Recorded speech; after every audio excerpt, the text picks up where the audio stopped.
na-realize ko na lahat tayo nasa trial and error phase. Hindi natin alam kung tama ba yung ginagawa natin o kung meron ba tayong mapapala sa mga desisyong nagawa natin.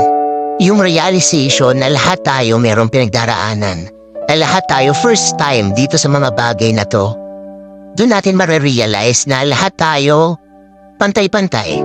Kaya mahirap rin na i-compare yung sarili natin sa iba kasi mali mo yung chapter 1 mo, chapter 10 na pala niya. Marami tayong hindi alam sa ibang tao at marami rin silang hindi alam tungkol sa atin. Kaya kung darating yung pagkakataon na bako-compare natin yung sarili natin sa kanila, yun yung kailangan natin iwasan. Mahirap pero kailangan eh. Kaya nga lagi nila sinasabi, compare mo yung sarili mo sa dating ikaw. Kasi dun mo makikita kung nag-improve ka ba, kung meron ba nangyari na maganda sa buhay mo, yung realization na lahat tayo may pinagdaraanan. Doon tayo nagiging pantay-pantay. Lahat tayo may hinaharap. Kaya huwag mo i-pressure yung sarili mo sa nangyari sa ibang tao.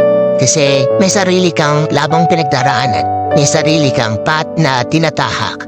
At meron kang patutunguhan na ikaw lang talaga yung kailangan magdesisyon para puntahan yon, para makamit yon.